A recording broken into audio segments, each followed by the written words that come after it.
ചിലപ്പോൾ അത് രാവിലെ ആവാം, അല്ലെങ്കിൽ വൈകിട്ടാവാം, അങ്ങനെ പല ടൈമിങ്ങിലായിട്ടൊക്കെ തലവേദന വരാറുണ്ടാവും. നമ്മൾ അതങ്ങനെ വേദന വന്നു കഴിഞ്ഞാൽ ഒരു പെയിൻ ബാം അല്ലെങ്കിൽ വിക്സോ അല്ലെങ്കിൽ അമൃതാഞ്ജൻ പോലത്തെ എന്തെങ്കിലും ഒരു പെയിൻ ബാം വെച്ചിട്ട് നമ്മളത് ജസ്റ്റ് ഒന്ന് അപ്ലൈ ചെയ്ത് കഴിഞ്ഞാൽ പിന്നെ അത് താൽക്കാലികമായിട്ട് ശമിക്കുന്നു. ഇതാണ് എല്ലാവരും ചെയ്യാറ്. ഇതിനെക്കുറിച്ചിട്ട് കൂടുതലായിട്ട് എന്താണ് കാരണം, അല്ലെങ്കിൽ ഇത് എന്തുകൊണ്ട് ഇങ്ങനെ വരുന്നുണ്ട്, ഇതെന്തിനാ ഇങ്ങനെ പ്രൊലോങ്ഡ് ആയിട്ട് നിൽക്കുന്നത് എന്നൊന്നും അന്വേഷിക്കാറുണ്ടായിരുന്നില്ല. കാലുകളിൽ നീർക്കെട്ടുണ്ടാവാം, തലയിൽ നീർക്കെട്ടുണ്ടാവാം, അങ്ങനെ പല രീതിയിലുള്ള നീർക്കെട്ടുകൾ ഉണ്ടെങ്കിൽ അത് കുറയ്ക്കാൻ സഹായിക്കുന്ന ഫുഡ് ഐറ്റംസ് നമ്മൾ ഭക്ഷണത്തിൽ ഉൾപ്പെടുത്തുക. ഈ ഒരു റീജിയനിലാണെങ്കിൽ ജസ്റ്റ് ഈ ഒരു റീജിയനിൽ മസാജ് ചെയ്യുക. അതേപോലെ തന്നെ നമ്മൾ ഈ ഒരു വെർട്ടെക്സ് റീജിയനിൽ, അതായത് മൂർധാവിലൊക്കെ ജസ്റ്റ് ഒന്ന് മസാജ് ചെയ്യുന്നത് ഒരു ടെമ്പററി റിലീഫിന് മാത്രമാണ്. ഹായ്, ഞാൻ doctor Juhi Das, QNB health കെയറിലെ ഹോമിയോപ്പത്തിക് ഫിസിഷ്യനാണ്. ഒന്ന് തലവേദന വരാത്തവരായിട്ട് ആരും തന്നെ ഉണ്ടാവില്ല. ചിലപ്പോൾ അത് രാവിലെ ആവാം, അല്ലെങ്കിൽ വൈകിട്ടാവാം, അങ്ങനെ പല ടൈമിങ്ങിലായിട്ടൊക്കെ തലവേദന വരാറുണ്ടാവും. നമ്മൾ അതങ്ങനെ വേദന വന്നു കഴിഞ്ഞാൽ ഒരു പെയിൻ ബാം അല്ലെങ്കിൽ വിക്സോ അല്ലെങ്കിൽ അമൃതാഞ്ജൻ പോലത്തെ എന്തെങ്കിലും ഒരു പെയിൻ ബാം വെച്ചിട്ട് നമ്മളത് ജസ്റ്റ് ഒന്ന് അപ്ലൈ ചെയ്ത് കഴിഞ്ഞാൽ പിന്നെ അത് താൽക്കാലികമായിട്ട് ശമിക്കുന്നു. ഇതാണ് എല്ലാവരും ചെയ്യാറ്. ഇതിനെക്കുറിച്ചിട്ട് കൂടുതലായിട്ട് എന്താണ് കാരണം, അല്ലെങ്കിൽ ഇത് എന്തുകൊണ്ട് ഇങ്ങനെ വരുന്നുണ്ട്, ഇതെന്തിനാ ഇങ്ങനെ പ്രൊലോങ്ഡ് ആയിട്ട് നിൽക്കുന്നത് എന്നൊന്നും അന്വേഷിക്കാറുണ്ടായിരുന്നില്ല. പക്ഷേ ആ ഒരു തലവേദന അധികമാവുമ്പോൾ, അല്ലെങ്കിൽ അതൊക്കെ കുറച്ചുകൂടി സിവിയർ ആകുമ്പോൾ, അതായത് ആ വേദന ചിലപ്പോൾ നമുക്ക് കണ്ണിലേക്ക് ഇറങ്ങാം, ചെവീൻ്റെ അകത്തേക്ക് ഇറങ്ങാം, അത് റെസ്പിറേറ്ററി ഇൻഫെക്ഷൻസ് ഒക്കെ ഉണ്ടാക്കാം, അങ്ങനെ പല കോംപ്ലിക്കേഷൻസ് ഒക്കെ വരുമ്പോഴാണ് നമ്മൾ ഇതിനെക്കുറിച്ച് കൂടുതലായിട്ട് ചിന്തിക്കുന്നുണ്ടാവും, അല്ലെങ്കിൽ ഇതിൻ്റെ ഒരു ഗൗരവം മനസ്സിലാക്കുന്നത്. ഈ തലവേദന വരാൻ ഒരുപാട് കാരണങ്ങൾ ഉണ്ടാവാം. മെയിനായിട്ട് റെസ്പിറേറ്ററി ഇൻഫെക്ഷൻസ്, അതായത് അപ്പർ റെസ്പിറേറ്ററി ഇൻഫെക്ഷൻസ് ആണ് ഇതിൻ്റെ ഒരു മെയിൻ കാരണം എന്ന് പറയുന്നത്. ഈ അപ്പർ റെസ്പിറേറ്ററി ഇൻഫെക്ഷൻസിൽ വരുന്ന ഒന്നാണ് ഈ സൈനസൈറ്റിസ്.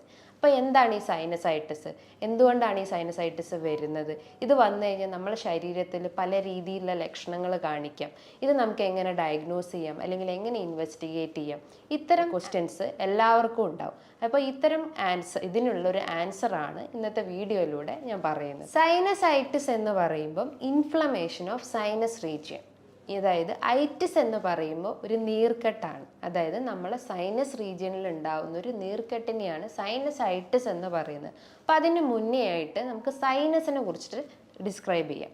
സൈനസ് എന്ന് പറയുമ്പം നമ്മളെ തലയോട്ടീൻ്റെ അകത്ത് കാണുന്ന ഒരു എയർ കാവിറ്റീസ് ആണ്, അല്ലെങ്കിൽ ഒരു വായു നിറഞ്ഞ അറകളെയാണ് ഈ സൈനസ് എന്ന് പറയുന്നത്. ഈ സൈനസ് തന്നെ 4 രീതിയിലായിട്ടാണ് നമ്മളെ തലയോട്ടീൻ്റെ അകത്തുള്ളത്.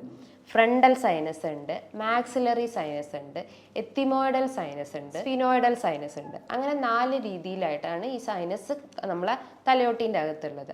അപ്പോൾ ഇതിൻ്റെ അകത്ത് എന്തെങ്കിലും ഒരു ഇൻഫ്ലമേഷൻ അല്ലെങ്കിൽ ഒരു നീർക്കെട്ട് വരുമ്പോഴാണ് നമുക്ക് തലവേദനയായിട്ട് രൂപപ്പെടുന്നത്. ഈ ഒരു സൈനസിന് ഒരുപാട് ഫങ്ഷൻസ് ചെയ്യുന്നുണ്ട്. അതായത് മെയിനായിട്ട് അത് ചെയ്യുന്നത് നമ്മൾ എയർ സർക്കുലേഷൻ, നമ്മൾ ബ്രീത്ത് ചെയ്യുന്ന ഈ ഒരു ഓക്സിജൻ, കാർബൺ ഡയോക്സൈഡ്, ആ ഒരു സർക്കുലേഷൻ, എയർ സർക്കുലേഷൻ മെയിൻറ്റെയിൻ ചെയ്യുന്നത് ഈ ഒരു സൈനസ് ഏരിയാസ് ആണ്. അതോടൊപ്പം തന്നെ നമ്മളെ വോയിസ് മോഡുലേഷൻ, നമ്മളെ സൗണ്ടിനെയൊക്കെ ഒന്ന് കൺട്രോൾ ചെയ്യുന്നത് ഈ സൈനസ് ആണ്. അതോടൊപ്പം തന്നെ നമ്മളെ ഒരു വെയിറ്റ്, അതായത് ഹെഡിൻ്റെ അല്ലെങ്കിൽ ബ്രെയിനിൻ്റെ വെയിറ്റ് കൺട്രോൾ ചെയ്യുന്ന, അല്ലെങ്കിൽ ആ ഒരു പ്രഷർ കൺട്രോൾ ചെയ്യുന്നതും ഈ ഒരു സൈനസ് ഏരിയാസ് ആണ്. അപ്പം ഇതിലൊക്കെ, അല്ലെങ്കിൽ ഈ ഒരു ഫങ്ഷൻസ് ഒക്കെ ഇംപ്രോപ്പർ ആവുമ്പോഴാണ് നമുക്ക് ഈ ഒരു സൈനസൈറ്റിസിലേക്ക് അത് ലീഡ് ചെയ്യുന്നത്. അപ്പോൾ ഈ ഒരു സൈനസൈറ്റിസ് വരാൻ ഒരുപാട് കാരണങ്ങളുണ്ടെന്ന് ഞാൻ പറഞ്ഞു. അപ്പോൾ ആ ഒരു കാരണങ്ങൾ എന്തൊക്കെയാണെന്ന് നമുക്കിവിടെ ഡിസ്ക്രൈബ് ചെയ്യാം. ഫസ്റ്റായിട്ട് നമുക്ക് പറയാം, എന്തെങ്കിലും ഒരു ഇൻഫെക്ഷൻസ് പറയാം. ഇൻഫെക്ഷൻ്റെ അകത്ത് ഫംഗൽ ഇൻഫെക്ഷൻ ആവാം, ബാക്ടീരിയൽ ഇൻഫെക്ഷൻസ് ആവാം, വൈറൽ ഇൻഫെക്ഷൻസ് ആവാം. അതായത് എന്തെങ്കിലും ഒരു മൈക്രോ ഓർഗാനിസം അല്ലെങ്കിൽ എന്തെങ്കിലും ഒരു ജീവാണു നമ്മളെ ശരീരത്തിൽ കയറിക്കഴിഞ്ഞാൽ നമ്മളെ ബോഡി അതിനെതിരായിട്ട് പ്രതികരിക്കും. അപ്പം ഈ ഒരു ഇൻഫ്ലമേറ്ററി ചേഞ്ചസ് ഒക്കെ ബോഡിയിൽ കാണിച്ചെന്ന് വരാം. ബാക്ടീരിയൽ ഇൻഫെക്ഷൻസ് വരുമ്പോൾ ബാക്ടീരിയൽ ഇൻഫെക്ഷൻസ് എന്ന് പറയുമ്പോൾ അതും എന്തെങ്കിലും ഒരു മൈക്രോ ഓർഗാനിസം ആവാം. അതായത് സ്ട്രെപ്റ്റോകോക്കൽ പോലത്തെ, അല്ലെങ്കിൽ ന്യൂമോണിയ ഒക്കെ ഉണ്ടാക്കുന്ന അങ്ങനത്തെ മൈക്രോ ഓർഗാനിസം ഒക്കെയാണ് ഈ ഒരു സൈനസൈറ്റിസിൻ്റെ ഒരു കാരണം. പിന്നെ പറയുന്നത് വൈറൽ ഇൻഫെക്ഷൻ. വൈറൽ ഇൻഫെക്ഷൻ എന്ന് പറയുമ്പോൾ എന്തെങ്കിലും ഒരു വൈറസ് ആയിരിക്കാം. അതായത് കൊറോണ വൈറസ്, അല്ലെങ്കിൽ ഇൻഫ്ലുവൻസ വൈറസ്, റൈനോ വൈറസ്, അല്ലെങ്കിൽ അഡിനോ വൈറസ് പോലത്തെ വൈറസ് റിലേറ്റ് ചെയ്തിട്ടുള്ള മൈക്രോ ഓർഗാനിസം ആണെങ്കിൽ അതും ഇൻഫ്ലമേറ്ററി ചേഞ്ചസ് നമ്മുടെ ബോഡിയിൽ ഉണ്ടാക്കും, അല്ലെങ്കിൽ സൈനസൈറ്റിലേക്ക് ലീഡ് ചെയ്യും. മറ്റൊന്നാണ് ഫംഗൽ ഇൻഫെക്ഷൻ.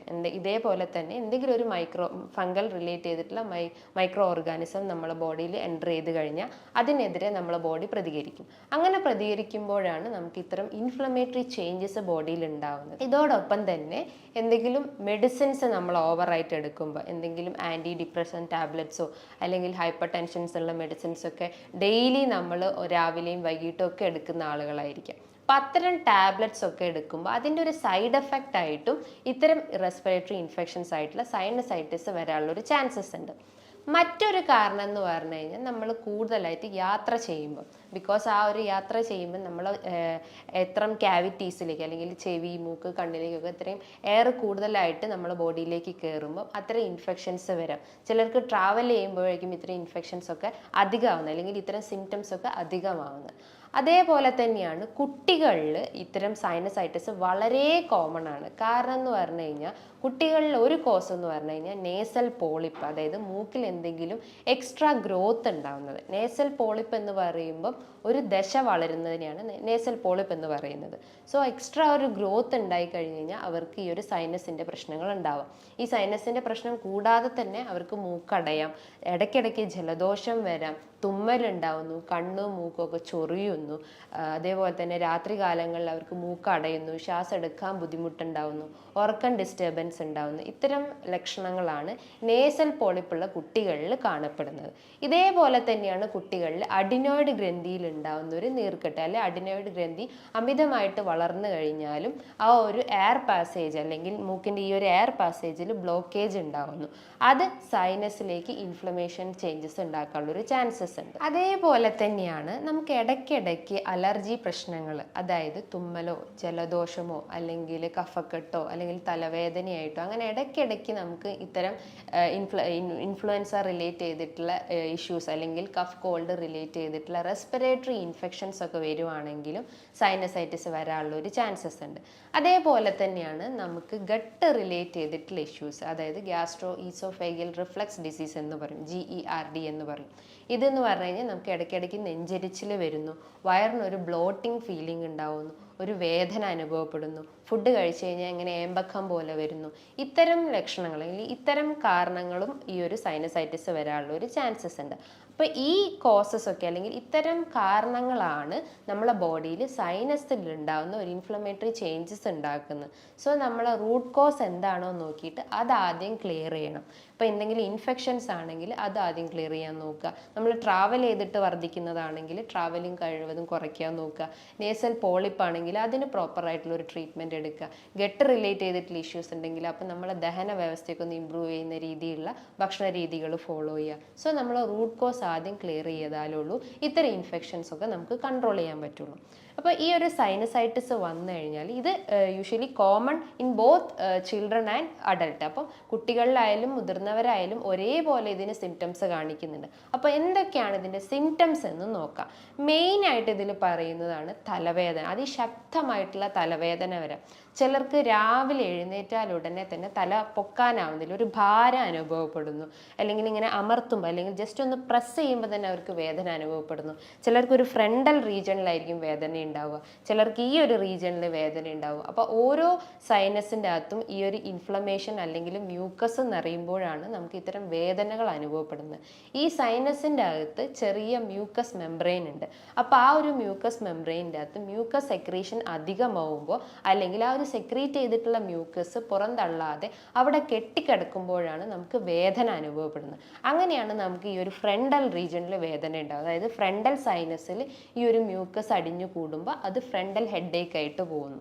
അതേപോലെ ഈ ഒരു മാക്സിലറി റീജിയണിൽ മ്യൂക്കസ് അടിഞ്ഞു കൂടുമ്പോൾ അത് മാക്സിലറി പെയിൻ ആയിട്ടോ അല്ലെങ്കിൽ ഈ ഒരു ഏരിയയിൽ വേദന അനുഭവപ്പെടുന്നു. അപ്പോൾ തലവേദനയാണ് ഇതിൻ്റെ ഒരു പ്രധാന ലക്ഷണം നമുക്ക് പറയാം. അതോടൊപ്പം തന്നെ അവർക്ക് റെസ്പിറേറ്ററി ഇഷ്യൂസ് ഉണ്ടാവും, അതായത് അപ്പർ റെസ്പിറേറ്ററി ഇഷ്യൂസ് ഉണ്ടാവുന്നു. മൂക്ക് നോക്കുകയാണെങ്കിൽ അവർക്ക് മൂക്കടഞ്ഞൊരവസ്ഥ വരുന്നു, ശ്വാസം എടുക്കാൻ ബുദ്ധിമുട്ടുണ്ടാവുന്നു, അതേപോലെ തന്നെ ഇടയ്ക്കിടയ്ക്ക് ക്ഷീണം അനുഭവപ്പെടുന്നു, കിടക്കാൻ തന്നെ തോന്നുന്നു, അതേപോലെ തന്നെ മൂക്ക് ചൊറിയുന്നു, അതായത് കണ്ണും മൂക്കൊക്കെ ഇടയ്ക്കിടയ്ക്ക് ചൊറിച്ചിലുണ്ടാവുന്നു, മൂക്കൊലിപ്പായിട്ട് വരുന്നു, ചിലർക്ക് തൊണ്ടവേദന അനുഭവപ്പെടാം, അതായത് ആ ഒരു ചിലർക്ക് മ്യൂക്കസ് താഴത്തോട്ട് ഇറങ്ങിക്കഴിഞ്ഞിട്ട് തൊണ്ടവേദന അനുഭവപ്പെടാം, ചിലർക്ക് അത് ഗാർഗിൾ ചെയ്ത് അല്ലെങ്കിൽ കവുക്കൊണ്ട് കഴിഞ്ഞാൽ ചിലപ്പോൾ ആ ഒരു വേദന കുറയുന്നത് കാണാം. അതേപോലെ തന്നെ ചിലർക്ക് ഈ ഒരു തലവേദന റേഡിയേറ്റ് ചെയ്തിട്ട് ചെവിൻ്റെ അകത്തേക്ക് വരാം, അതായത് ചെവിയിൽ ഇൻഫെക്ഷൻസ് വരാം. ഇത്തരം ലക്ഷണങ്ങളൊക്കെയാണ് കുട്ടികളിലായാലും മുതിർന്നവരിലും കാണപ്പെടുന്നത്. ഇതോടൊപ്പം തന്നെ അവർക്ക് വോയിസിൽ ചേഞ്ചസ് ഉണ്ടാവുന്നു, ഒരു അടർച്ച വരുന്നു, അല്ലെങ്കിൽ ഡ്രൈ വോയിസ് ഉണ്ടാവുന്നു, അതായത് സംസാരിക്കുമ്പോൾ കറക്റ്റായിട്ട് നമുക്ക് വോയിസ് കിട്ടാത്തൊരവസ്ഥ വരുന്നു. ഇടയ്ക്കിടയ്ക്ക് ത്രോട്ട് ക്ലിയർ ചെയ്യുന്നു, അതായത് നമ്മൾ കഫമൊക്കെ നിറഞ്ഞ് ഇടയ്ക്കിടയ്ക്ക് ത്രോട്ട് ക്ലിയർ ചെയ്യുന്ന ഒരു ചാൻസസ് ഉണ്ട്. സോ അതും ഇതിൻ്റെ ഒരു സിംറ്റമായിട്ട് നമുക്ക് പറയാം. ഇതോടൊപ്പം തന്നെ ഉറക്കം ഡിസ്റ്റർബ് ആവുന്നു, കാരണം ശ്വാസം എടുക്കാനുള്ള ബുദ്ധിമുട്ടുണ്ടാവുന്നു. അപ്പം നമുക്ക് പ്രോപ്പറായിട്ട് ഉറക്കം കിട്ടില്ല. ഒരു 6 to 7 മണിക്കൂർ ഉറങ്ങുന്ന ആളുകളാണെങ്കിൽ ഇത്തരം ഇൻഫെക്ഷൻസ് വന്നു കഴിഞ്ഞാൽ അതൊരു 2 to 3 മണിക്കൂർ മാത്രമേ അവർക്ക് ഉറങ്ങാൻ പറ്റുള്ളൂ. അതിപ്പോൾ കുട്ടികളിലായാലും മുതിർന്നവരിലായാലും ഓൾമോസ്റ്റ് എല്ലാം കോമൺ ആയിട്ടുള്ളത് തന്നെയാണ് ഇത്തരം സിംറ്റംസ്. ഇതോടൊപ്പം തന്നെ അവർക്ക് ഇടയ്ക്കിടയ്ക്ക് ഇൻഫെക്ഷൻസ് വരുന്നു, റെസ്പിറേറ്ററി ഇൻഫെക്ഷൻസ് ഇങ്ങനെ റെക്കറൻ്റ് ആയിട്ട് വന്നുകൊണ്ടേ നിൽക്കുന്നു. അതായത് മൂക്കൊലിപ്പാവാം, ജലദോഷമായിട്ടും പനിയായിട്ടും കഫക്കെട്ടായിട്ടും അങ്ങനെ പല രീതിയിലുള്ള റെസ്പിറേറ്ററി ഇൻഫെക്ഷൻസ് ഇങ്ങനെ റെക്കറൻ്റ് ആയിട്ട് വന്നുകൊണ്ടേ നിൽക്കുന്നു. ഇതോടൊപ്പം തന്നെ അവരെ പ്രതിരോധശേഷി നല്ല രീതിയിൽ കുറഞ്ഞു പോകുന്നു. പ്രതിരോധശേഷി കുറഞ്ഞു കഴിഞ്ഞാൽ തന്നെ അവരുടെ ബോഡിയിൽ ഇത്തരം ഫോറിൻ ബോഡീസ് എൻ്റർ ചെയ്യും. അതായത് ഈ ഫംഗസോ അല്ലെങ്കിൽ ബാക്ടീരിയസ്, വൈറസ് പോലത്തെ ഇത്തരം പാത്തോജൻസ് ഒക്കെ നമ്മളെ ബോഡിയിൽ എൻ്റർ ചെയ്ത് കഴിഞ്ഞാൽ ഇത്തരം റെസ്പിറേറ്ററി ഇൻഫെക്ഷൻസ് ഒക്കെ ഉണ്ടാക്കുന്നു. അതേപോലെ തന്നെയാണ് ചിലർ പറയാറുണ്ട് അവർക്ക് ടേസ്റ്റിൽ ഉണ്ടാകുന്ന വേരിയേഷൻസ്, അതായത് ചിലർക്ക് സ്മെല്ല് ഇല്ലാത്തൊരവസ്ഥ വരുന്നു. എന്തെങ്കിലും ഒരു ഫുഡ് എടുക്കുകയാണെങ്കിൽ അവർക്ക് പ്രോപ്പറായിട്ട് അതിൻ്റെ ടേസ്റ്റ് മനസ്സിലാവാത്ത ഒരവസ്ഥ വരുന്നു. എക്സാമ്പിൾ നമുക്ക് പറയാം, കൊറോണ ടൈമിൽ ആ ഒരു സിംറ്റംസ് ഒക്കെ വന്നു കഴിഞ്ഞാൽ കൊറോണ ഇൻഫെക്റ്റഡ് ആയിട്ടുള്ള പേഷ്യൻസ് പറയുന്നതാണ് അവർക്ക് സ്മെല്ല് കിട്ടുന്നില്ല, അല്ലെങ്കിൽ ഫുഡൊക്കെ എടുക്കുമ്പോൾ അതിൻ്റെ ഒരു ടേസ്റ്റ് പ്രശ്നം വരുന്നു, ഇടയ്ക്കിടയ്ക്ക് പനി ഉണ്ടാവുന്നു, തൊണ്ടവേദന അനുഭവപ്പെടുന്നു, തൊണ്ടയിൽ ഒരു ചൊറിച്ചിൽ പോലെ അനുഭവപ്പെടുന്നു, ഒരു ഡ്രൈ കഫ് അല്ലെങ്കിൽ ഒരു വരണ്ട ചുമ അല്ലെങ്കിൽ കുത്തി കുത്തി ചുമയ്ക്കുന്ന ഒരു അവസ്ഥ വരുന്നു. ഇത്തരം ലക്ഷണങ്ങളാണ്, അല്ലെങ്കിൽ ഇത്തരം ലക്ഷണങ്ങൾ ഉണ്ടെങ്കിൽ നമുക്ക് ഉറപ്പിക്കാം സൈനസിൽ ഇൻഫ്ലമേറ്ററി ചേഞ്ചസ് വന്നിട്ടുണ്ട്, അല്ലെങ്കിൽ സൈനസൈറ്റിസ് ആണെന്ന് നമുക്ക് പറയാം. സോ ഇത്തരം സിംറ്റംസ് നമ്മൾ കണ്ടു കഴിഞ്ഞാൽ അതിനൊരിക്കലും നമ്മളൊരു നിസ്സാരമായി കാണരുത്, ഒരു താൽക്കാലികമായിട്ട് നമ്മൾ അതിനെ ശമിപ്പിക്കാൻ പാടില്ല. ബിക്കോസ് അത് കാരണം പല കോംപ്ലിക്കേഷൻസും നമ്മളെ ബോഡിയിൽ ഉണ്ടാക്കാം. അപ്പർ റെസ്പിറേറ്ററി ഇൻഫെക്ഷൻസ് ആണ് ഇതിൻ്റെ ഒരു റൂട്ട് കോസ് എന്ന് പറഞ്ഞു. അപ്പോൾ അത് നമ്മൾ ക്ലിയർ ആയിട്ടില്ലെങ്കിൽ അത് കോംപ്ലിക്കേറ്റ് ചെയ്തിട്ട് ചിലപ്പോൾ ന്യൂമോണിയ ആവാം, അല്ലെങ്കിൽ അസ്തമ പോലത്തെ പ്രശ്നങ്ങൾ ഉണ്ടാവാം, അല്ലെങ്കിൽ മറ്റ് ബ്രോങ്കിൽ അസ്തമ, അങ്ങനത്തെ പല രീതിയിലുള്ള കോംപ്ലിക്കേഷൻസ് നമ്മളെ ബോഡിയിൽ ഉണ്ടാക്കാം.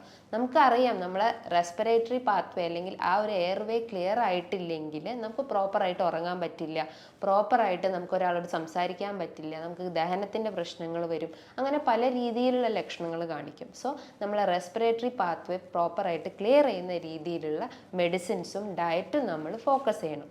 ഇത്തരം ലക്ഷണങ്ങൾ കണ്ടു കഴിഞ്ഞാൽ നമ്മളൊരു ഡോക്ടറെ കാണണം. അപ്പോൾ ഡോക്ടർ നിർദ്ദേശിക്കുന്ന ഇൻവെസ്റ്റിഗേഷൻ എന്ന് പറഞ്ഞു കഴിഞ്ഞാൽ അവർക്കൊരു നേസൽ എൻഡോസ്കോപ്പി എടുക്കാം. ഒരു ട്യൂബ് നമ്മളെ ഒരു നേസൽ പാത്വേയിൽ ഇട്ട് കഴിഞ്ഞാൽ അതിലെന്തെങ്കിലും എക്സ്ട്രാ ഗ്രോത്ത് ഉണ്ടോ, അല്ലെങ്കിൽ എന്തെങ്കിലും ഡാമേജ് പറ്റിയിട്ടുണ്ടോ, അല്ലെങ്കിൽ ഈ ഒരു നേസൽ സെപ്റ്റം ഡീവിയേറ്റഡ് ആണോ എന്നൊക്കെ അറിയാൻ സാധിക്കും. ഈ ഒരു നേസൽ സെപ്റ്റത്തിൽ എന്തെങ്കിലും ഒരു വളവ് വന്നു കഴിഞ്ഞാലും നമുക്ക് സൈനസ് ഇൻഫെക്ഷൻസ് വരാം, അലർജി പ്രശ്നങ്ങൾ വരാം, അങ്ങനെ പല കോംപ്ലിക്കേഷൻസും ഉണ്ടാവും. അപ്പോൾ നേസൽ എൻഡോസ്കോപ്പിയാണ് ഇതിൻ്റെ ഒരു ഇൻവെസ്റ്റിഗേറ്ററി മെത്തേഡ്. രണ്ടാമതായിട്ട് നമുക്ക് ഒരു ബ്ലഡ് ടെസ്റ്റ് ചെയ്യാം. ബ്ലഡ് ടെസ്റ്റിൻ്റെ അകത്ത് എസിനോഫിലിൻ്റെ കൗണ്ട് ചെക്ക് ചെയ്ത് കഴിഞ്ഞാൽ നമ്മളെ ബോഡിയിൽ അലർജി ടെൻഡൻസി ഉണ്ടോ എന്ന് അറിയാൻ സഹായിക്കും. സോ എസിനോഫിലിൻ്റെ വാല്യൂസ് നോക്കുക. അതോടൊപ്പം തന്നെ നമുക്ക് ആൻറ്റിബോഡി ടെസ്റ്റുകൾ ചെയ്യും. IgE എന്ന് പറഞ്ഞിട്ടുള്ള ഒരു ആൻറ്റിബോഡി ടെസ്റ്റ് ചെയ്ത് കഴിഞ്ഞാലും നമ്മളെ ബോഡിയിൽ എന്തെങ്കിലും ഒരു ഇൻഫ്ലമേഷൻ വന്നിട്ടുണ്ടോ അല്ലെങ്കിൽ അലർജിക് ആവാനുള്ള ടെൻഡൻസി ഉണ്ടോ എന്നൊക്കെ അറിയാൻ പറ്റുന്നതാണ്. സോ ഇത്തരം ഇൻവെസ്റ്റിഗേഷൻ ചെയ്ത് കഴിഞ്ഞാൽ നമുക്ക് കൺട്രോൾ ചെയ്യാം, എന്തൊക്കെ നമുക്ക് പ്രിവെൻറ്റ് ചെയ്യാം എന്നൊക്കെ അറിയാൻ പറ്റുന്നതാണ്. ഇനി നമുക്ക് മാനേജ്മെൻറ്റ് അല്ലെങ്കിൽ നമ്മളെ ഡയറ്റിലൊക്കെ ചെറിയൊരു വ്യതിയാനങ്ങൾ വരുത്തി കഴിഞ്ഞാൽ ഇത്തരം സിംറ്റംസ് ഒക്കെ നമുക്കൊന്ന് ശമിപ്പിക്കാൻ പറ്റും. അപ്പം കൺട്രോൾ ചെയ്യാന്ന് പറഞ്ഞാൽ അല്ലെങ്കിൽ നമ്മൾ ശ്രദ്ധിക്കേണ്ട കാര്യങ്ങൾ എന്ന് പറഞ്ഞു കഴിഞ്ഞാൽ ചിലരുണ്ടാവും കുളിച്ച് കഴിഞ്ഞാൽ അല്ലെങ്കിൽ തലയിൽ നന്നായിട്ട് ഓയിൽ ഇട്ടിട്ട് വെയിലത്തോട്ട് ഇറങ്ങിയിട്ടൊക്കെ പിന്നീടായിരിക്കും അവർ കുളിക്കാൻ പോവുക. അപ്പം അങ്ങനത്തെ സിസ്റ്റംസ് ഒക്കെ ഉണ്ടെങ്കിൽ അതൊക്കെ ഒന്ന് ഒഴിവാക്കുക. അതേപോലെ നമ്മൾ കുളിക്കുകയാണെങ്കിൽ തന്നെ കഴിവതും മോർണിംഗിൽ കുളിക്കാൻ ശ്രമിക്കുക. ഒരു ലേറ്റ് നൈറ്റ് അല്ലെങ്കിൽ ഈവനിങ് ഒക്കെ ഉണ്ടെങ്കിൽ അത് കഴിവതും ഒഴിവാക്കാൻ ശ്രമിക്കുക. ഇപ്പോൾ ഒരു ചൂട് സീസൺ ആയതുകൊണ്ട് തന്നെ നമ്മൾ പെട്ടെന്ന് ഫ്രിഡ്ജിൽ പോയിട്ട് തണുത്ത വെള്ളമൊക്കെ എടുത്ത് കുടിക്കും. അതായത് നമ്മുടെ ശരീരം നന്നായി വേർത്ത് കഴിഞ്ഞാൽ പെട്ടെന്ന് തന്നെ നമ്മൾ ഈ ഒരു തണുത്ത വെള്ളമൊക്കെ എടുത്ത് കുടിച്ചു കഴിഞ്ഞാൽ നമുക്ക് ത്രോട്ട് ഇൻഫെക്ഷൻസ് വരാം, റെസ്പിറേറ്ററി ഇൻഫെക്ഷൻസ് ഒക്കെ വരാനുള്ളൊരു ചാൻസസ് ഉണ്ട്. അപ്പം നമ്മൾ അതൊക്കെ ഒന്ന് കൺട്രോൾ ചെയ്യാം. നമുക്കറിയാം prevention is better than cure. നമ്മൾ രോഗം വരുന്നതിന് മുന്നേ തന്നെ അതിനെ തടയാനാണ് ശ്രമിക്കേണ്ടത്. അപ്പം നമ്മൾ ഈ ഒരു ചെറിയ മാറ്റങ്ങളൊക്കെ വരുത്തി കഴിഞ്ഞ് കഴിഞ്ഞാൽ നമുക്ക് ഇത്തരം സിംറ്റംസ് ഒക്കെ ഒന്ന് കൺട്രോൾ ചെയ്യാൻ പറ്റും. അതേപോലെ തന്നെയാണ് ചിലർ പുറത്തുനിന്ന് വന്നു കഴിഞ്ഞാൽ അല്ലെങ്കിൽ നമ്മുടെ ശരീരം അധികമായിട്ട് വേർത്ത് കഴിഞ്ഞാൽ അപ്പം തന്നെ പോയി കുളിക്കാറുണ്ട്. ആ ഒരു സിസ്റ്റം നമ്മൾ ഒഴിവാക്കുക. നമ്മളെ ബോഡി ഒന്ന് കൂളാക്കി അല്ലെങ്കിൽ നമ്മളൊന്ന് കാമായി ഇരുന്നതിന് ശേഷം നമ്മളൊന്ന് ബാത്തിങ് ചെയ്യുന്നത് ഏറ്റവും നല്ലതാണ്. ഇനി നല്ല രീതിയിൽ ഓയിൽ ചെയ്തിട്ടൊക്കെ കുളിക്കുകയാണെങ്കിൽ അതൊക്കെ ഒന്ന് ഒഴിവാക്കിയിട്ട് ഒന്നിടവിട്ട ദിവസങ്ങളിൽ കുളിക്കാൻ ശ്രമിക്കുക. ഇത്തരം സൈനസ് ഇൻഫെക്ഷൻ ഉള്ള ആളുകളാണ് ഇത് മെയിനായിട്ട് ഫോക്കസ് ചെയ്യേണ്ടത്. മറ്റ് റെസ്പിറേറ്ററി ഇൻഫെക്ഷൻസ് ഉണ്ടെങ്കിൽ അതൊക്കെ ഒന്ന് ഒഴിവാക്കാൻ ശ്രമിക്കുക. അതേപോലെ തന്നെയാണ് നമുക്ക് ഇത്തരം അമിതമായിട്ടുള്ള തലവേദനയൊക്കെ അനുഭവപ്പെടുക അല്ലെങ്കിൽ തലയ്ക്കൊരു ഭാരം അനുഭവപ്പെടുകയാണെങ്കിൽ നമുക്ക് വീട്ടിൽ തന്നെ ജസ്റ്റ് ഒന്ന് ആവി പിടിച്ചാൽ നല്ലതാണ്. ഡെയിലി 1-2 വട്ടം രാവിലെയോ വൈകിട്ടോ ഒക്കെ ആയിട്ട് ആവി പിടിക്കുന്നത് അത്രയും നല്ലതാണ്. ബിക്കോസ് അത് ചെയ്തു കഴിഞ്ഞാൽ നമ്മൾ ഈ ഒരു എയർ പാസേജ് അല്ലെങ്കിൽ ഈ ഒരു സൈനസ് റീജിയനിലുള്ള ഒരു മ്യൂക്കസ് ഒക്കെ ഒന്ന് ഇളകിയിട്ട് ചിലപ്പോൾ നമുക്കത് കഫായിട്ട് പുറത്ത് തുപ്പിക്കളയാനുള്ളൊരു ചാൻസസ് ഉണ്ട്. സോ നമ്മൾ ആവി പിടിക്കുന്നത് ഏറ്റവും നല്ലതാണ്. അതിൻ്റെ അകത്ത് കഴിവതും ഒന്നും ആഡ് ചെയ്യരുത്. നല്ല ചൂടുവെള്ളം വെച്ചിട്ട് തന്നെ ആവി പിടിക്കാൻ ശ്രമിക്കുക. അതേപോലെ തന്നെ നമ്മളെ ഡയറ്റിൽ മെയിനായിട്ട് ഫോക്കസ് ചെയ്യേണ്ടത് ആൻറ്റി ഇൻഫ്ലമേറ്ററി ചേഞ്ചസ് വരുത്തുന്ന ഭക്ഷണ രീതികൾ കൊണ്ടുവരിക. ആൻറ്റി ഇൻഫ്ലമേറ്ററി എന്ന് പറയുമ്പം നീർക്കെട്ട് കുറയ്ക്കാൻ സഹായിക്കുന്നത്. നമുക്ക് കാലുകളിൽ നീർക്കെട്ടുണ്ടാവാം, തലയിൽ നീർക്കെട്ടുണ്ടാവാം, അങ്ങനെ പല രീതിയിലുള്ള നീർക്കെട്ടുകൾ ഉണ്ടെങ്കിൽ അത് കുറയ്ക്കാൻ സഹായിക്കുന്ന ഫുഡ് ഐറ്റംസ് നമ്മൾ ഭക്ഷണത്തിൽ ഉൾപ്പെടുത്തുക. അതായത് മഞ്ഞൾ നമുക്കെടുക്കാം. മഞ്ഞളിനകത്ത് കുർക്കുമിൻ എന്ന് പറഞ്ഞ കണ്ടന്റ് ഉണ്ട്. ഇത് നമ്മുടെ ശരീരത്തിൽ എന്തെങ്കിലും അടിഞ്ഞുകൂടി കിടക്കുന്ന ഈ ഒരു സ്വെല്ലിങ്ങിനെയും അല്ലെങ്കിൽ ഈ നീർക്കെട്ടിനെയും ഒക്കെ റെഡ്യൂസ് ചെയ്യാൻ സഹായിക്കുന്നത്. അതായത് നമ്മൾ എയർ പാസേജ് ഒക്കെ ഒന്ന് ക്ലിയർ ആക്കാൻ സഹായിക്കുന്ന. അതേപോലെ തന്നെ ഒരു ആൻറ്റി ഇൻഫ്ലമേറ്ററി പ്രോപ്പർട്ടി ഉള്ളതാണ് ജിഞ്ചർ. അതായത് അത് നമ്മളെ ഭക്ഷണത്തിൽ ഉൾപ്പെടുത്തുന്നത് ഏറ്റവും നല്ലതാണ്. അത് നമ്മളെ ദഹന വ്യവസ്ഥയൊക്കെ ഒന്ന് ഇമ്പ്രൂവ് ചെയ്യും, നല്ല ബാക്ടീരിയാസിനെ ഒന്ന് ഉൽപ്പാദിപ്പിക്കാൻ സഹായിക്കുന്നതാണ്. അതേപോലെ തന്നെയാണ് ഗാർലിക് വെച്ച് നമുക്ക് നമ്മുടെ ഡയറ്റിലൊക്കെ നമ്മൾ തോരനായിട്ടും ഉപ്പേരീൻ്റെ അകത്തും ഒക്കെ നമ്മൾ ഗാർലിക് മിക്സ് ചെയ്യുന്ന അത്രയും നല്ലതാണ്. അതേപോലെ തന്നെയാണ് വൈറ്റമിൻ സി റിച്ച് ആയിട്ടുള്ള ഫ്രൂട്ട്സും വെജിറ്റബിൾസും. ഫ്രൂട്ട്സ് നോക്കുകയാണെങ്കിൽ ഓറഞ്ച്, പപ്പായ, നെല്ലിക്ക, നമ്മുടെ നാട്ടിൽ കിട്ടുന്ന ജാമ്പക്ക, ലൗലോലിക്ക, ഇതിൻ്റെ അകത്തൊക്കെ ഒരുപാട് വൈറ്റമിൻ സി അടങ്ങിയിട്ടുണ്ട്. ഇത് കഴിച്ചു കഴിഞ്ഞാൽ നമ്മളെ ഈ ഒരു ഇൻഫ്ലമേഷൻ കുറയ്ക്കുകയും ചെയ്യും, അതോടൊപ്പം തന്നെ നമ്മളെ പ്രതിരോധശേഷി വർദ്ധിപ്പിക്കുന്നു. സ്കിന്നിനൊക്കെ എന്തെങ്കിലും ഡ്രൈനെസ്സോ അല്ലെങ്കിൽ ഒരു ഇച്ചിങ്ങോ ഒക്കെ ഉണ്ടെങ്കിൽ അതൊക്കെ ഒന്ന് ഇമ്പ്രൂവ് ചെയ്യാൻ സഹായിക്കുന്നതാണ് ഈ വൈറ്റമിൻ സി അടങ്ങിയിട്ടുള്ള ഭക്ഷണങ്ങൾ. അതേപോലെ തന്നെ നമ്മൾ എപ്പോഴും തിളപ്പിച്ചാറിയ വെള്ളം മാത്രം കുടിക്കാൻ ശ്രമിക്കുക. അത് ഏത് സീസൺ ആയാലും, ചൂട് സീസൺ ആയാലും തണുത്ത സീസൺ ആയാലും തിളപ്പിച്ചാറിയ വെള്ളം മാത്രം കുടിക്കാൻ ശ്രമിക്കുക. പുറത്തുനിന്നുള്ള ഈ ഒരു കാർബണേറ്റഡ് ഡ്രിങ്ക്സ് ആയിട്ടുള്ള കൊക്കോക്കോളയോ പെപ്സിയോ 7up അങ്ങനത്തെ പല രീതിയിലുള്ള ഫ്രൂട്ട്സ് ഐറ്റംസ് ഒക്കെ ഉണ്ടെങ്കിൽ ഇത്തരം ഡ്രിങ്ക്സ് ഐറ്റംസ് ഒക്കെ ഉണ്ടെങ്കിൽ അതൊക്കെ ഒന്ന് കഴിവതും ഒഴിവാക്കാൻ ശ്രമിക്കുക. നമുക്കറിയാം കഴിഞ്ഞ ദിവസം നമ്മൾ ന്യൂസുകളിലൊക്കെ കണ്ടിട്ടുണ്ട്, ഒരു 14 വയസ്സായിട്ടുള്ളൊരു കുട്ടി ഈ ഒരു സോഫ്റ്റ് ഡ്രിങ്ക്സ് ഐറ്റംസ് ഡെയിലി കുടിച്ചിട്ട് അവരെ മരണപ്പെട്ടു എന്ന്. അതായത് ഒരു പോസ്റ്റ്മോർട്ടം റിപ്പോർട്ട് നോക്കിയപ്പോൾ അവരെ കിഡ്നി വളരെ വീക്കായിട്ടുണ്ട്, കിഡ്നിയിൽ ശ്രിങ്കേജ് വന്നു, അതായത് ചുരുങ്ങിപ്പോയൊരവസ്ഥയുണ്ട്. അതിൻ്റെയൊക്കെ ഒരു കാരണം എന്ന് പറഞ്ഞു കഴിഞ്ഞാൽ നമ്മൾ പ്രൊലോങ്ഡ് ആയിട്ട് ഇത്തരം കാർബണേറ്റഡ് ഡ്രിങ്ക്സ് ഒക്കെ അഡിക്റ്റ് ആയതുകൊണ്ടാണ്. സോ അത്തരം ഡ്രിങ്ക്സ് ഒക്കെ കഴിവതും ഒഴിവാക്കാൻ ശ്രമിക്കുക. ഇനിയിപ്പോൾ ആൽക്കഹോളും സ്മോക്കിങ്ങും ഒക്കെ ഉള്ള അത്തരം അഡിക്ഷൻസ് ഉള്ള ആളുകളാണെങ്കിൽ അത് പൂർണ്ണമായിട്ട് ഒഴിവാക്കണം എന്നാണ് ഞാൻ പറയുന്നത്. അതുമൂലം നമ്മളെ ബോഡിയിൽ പല കോംപ്ലിക്കേഷൻസും ഉണ്ടാക്കും. ഫാറ്റി ലിവർ ആണ് മെയിൻ ആയിട്ടുള്ള ഒരു കാരണം. അതേപോലെ തന്നെ നമുക്ക് റെസ്പിറേറ്ററി ഇൻഫെക്ഷൻസ്, ന്യൂമോണിയ, അസ്തമ, ബ്രോങ്കിയൽ അസ്തമ പോലത്തെ COPD റിലേറ്റ് ചെയ്തിട്ടുള്ള ഇഷ്യൂസ് ഒക്കെ നമ്മളെ ബോഡിയിൽ ഉണ്ടാക്കും. സോ അത്തരം അഡിക്ഷൻസ് ഉണ്ടെങ്കിൽ അതൊന്ന് പൂർണ്ണമായിട്ട് ഒഴിവാക്കാൻ ശ്രമിക്കുക. നല്ല രീതിയിൽ എക്സസൈസ് ചെയ്യുക, ബ്രീത്തിങ് എക്സസൈസ് ചെയ്യുക, പ്രാണായാമാസ് ചെയ്യുക. അതായത് നമ്മൾ ഒരു നോസ്ട്രിൽ അടച്ചിട്ട് മറ്റേ നോസ്ട്രിൽ ഓപ്പൺ ചെയ്തിട്ട് അങ്ങനെ രീതിയിലുള്ള എക്സസൈസ് നമുക്ക് ചെയ്യാം. മെഡിറ്റേഷൻസ് ചെയ്യാം. അങ്ങനെ പല രീതിയിലുള്ള വർക്കൗട്ട് നമ്മളെ ബോഡിക്ക് കൊടുക്കാൻ ശ്രമിക്കാം. ഇനിയിപ്പോൾ തൊണ്ടവേദന ബുദ്ധിമുട്ടുകളൊക്കെ ഉള്ള ആളുകളാണെങ്കിൽ അവർക്ക് ഗാർഗിൾ ചെയ്യാം. അതായത് കവുക്കൊള്ളാം, ഉപ്പിട്ട് വെച്ചിട്ട് ചൂടുവെള്ളത്തിൽ കവുക്കൊള്ളുന്നത് ഏറ്റവും നല്ലതാണ്. ആ ഒരു ത്രോട്ട് ഇൻഫെക്ഷൻസ് ഒക്കെ ഒന്ന് റെഡ്യൂസ് ചെയ്യാൻ സഹായിക്കും. ഇതേപോലെ തന്നെയാണ് നമുക്ക് ഇൻഫ്ലമേറ്ററി ചേഞ്ചസ് വരുത്തുന്നതാണ് ഞാൻ നേരത്തെ പറഞ്ഞിട്ടുള്ള ജിഞ്ചർ, ഗാർലിക്, ഹണി, കുരുമുളക്, മഞ്ഞൾ, ഇതൊക്കെ അല്ലെങ്കിൽ പനിക്കൂർക്ക, നമ്മളെ തൊടിയിലൊക്കെ ഉണ്ടാകുന്ന പനിക്കൂർക്ക, ഇതൊക്കെ നമ്മളെ ഡയറ്റിൽ ഉൾപ്പെടുത്തുന്നത് ഏറ്റവും നല്ലതാണ്. അതായത് നമുക്ക് എന്തെങ്കിലും പെട്ടെന്നൊരു ഇൻഫെക്ഷൻസ് ഒക്കെ വന്നാൽ ടെമ്പററി ആയിട്ട് അതിനൊന്ന് മാറ്റിയെടുക്കണമെങ്കിൽ നമുക്ക് തേനും അല്ലെങ്കിൽ ജിഞ്ചറിൻ്റെ ഒരു നീരെടുക്കുക, അതിനകത്തേക്ക് കുറച്ച് കുരുമുളകൊക്കെ ഒന്ന് ആഡ് ചെയ്തിട്ട് അതിൻ്റെ ഒരു പേസ്റ്റ് നമുക്ക് അല്ലെങ്കിൽ ആ ഒരു സിറപ്പ് അല്ലെങ്കിൽ ആ ഒരു സ്പൂണ് നമ്മൾ കഴിക്കുന്നത് ഏറ്റവും നല്ലതാണ്. അത് നമ്മൾ ആ ഒരു ദഹന വ്യവസ്ഥ ഇമ്പ്രൂവ് ചെയ്യും, റെസ്പിറേറ്ററി പാത്വേസ് ഒക്കെ ഒന്ന് ക്ലിയർ ചെയ്യാൻ സഹായിക്കുന്നതാണ്. ഇനിയിപ്പോൾ ശക്തമായിട്ടുള്ള വേദനയൊക്കെ ഉണ്ടെങ്കിൽ അല്ലെങ്കിൽ ഈ പറഞ്ഞിട്ടുള്ള ഏരിയാസിലൊക്കെ ഭയങ്കരമായിട്ട് വേദന അനുഭവപ്പെടുകയാണെങ്കിൽ നമ്മളൊരു ഇത് വെച്ചിട്ട് അല്ലെങ്കിൽ ഒരു ഫിംഗർ വെച്ചിട്ട് ജസ്റ്റ് ഒന്ന് മസാജ് ചെയ്യുക. ഓവർ പ്രഷർ കൊടുക്കരുത്, നല്ല രീതിയിലൊന്ന് മസാജ് ചെയ്ത് കൊടുക്കുക. ഈ ഒരു റീജിയനിലാണെങ്കിൽ ജസ്റ്റ് ഈ ഒരു റീജിയനിൽ മസാജ് ചെയ്യുക. അതേപോലെ തന്നെ നമ്മൾ ഈ ഒരു വെർട്ടെക്സ് റീജിയനിൽ അതായത് മൂർധാവിലൊക്കെ ജസ്റ്റ് ഒന്ന് മസാജ് ചെയ്യുന്നത് ഒരു ടെമ്പററി റിലീഫിന് മാത്രമാണ്. അപ്പം നമുക്ക് ഈ ഒരു ട്രീറ്റ്മെൻറ്റിന് ഇത്തരം രീതിയിലുള്ള ഒരു ഭക്ഷണ രീതികളും ഡയറ്റും അല്ലെങ്കിൽ എക്സസൈസൊക്കെ ഫോക്കസ് ചെയ്ത് കഴിഞ്ഞാൽ സിംറ്റംസ് ഒക്കെ ഒന്ന് റെഡ്യൂസ് ചെയ്യാൻ പറ്റും. കുട്ടികളിൽ ഇത്തരം സിംറ്റംസ് കാണുകയാണെങ്കിൽ നമ്മൾ എത്രയും പെട്ടെന്ന് തന്നെ ഒരു ഡോക്ടറെ നിർദ്ദേശപ്രകാരം ട്രീറ്റ്മെൻറ്റ് സ്റ്റാർട്ട് ചെയ്യേണ്ടതാണ്. സോ ഇതുമായി ബന്ധപ്പെട്ട് നിങ്ങൾക്ക് എന്തെങ്കിലും സംശയങ്ങളുണ്ടെങ്കിൽ താഴെ കാണുന്ന നമ്പറിൽ കോൺടാക്റ്റ് ചെയ്യാവുന്നതാണ്. നല്ലൊരു ഹെൽത്ത് ടോപ്പിക്കുമായി വീണ്ടും കാണാം. നന്ദി.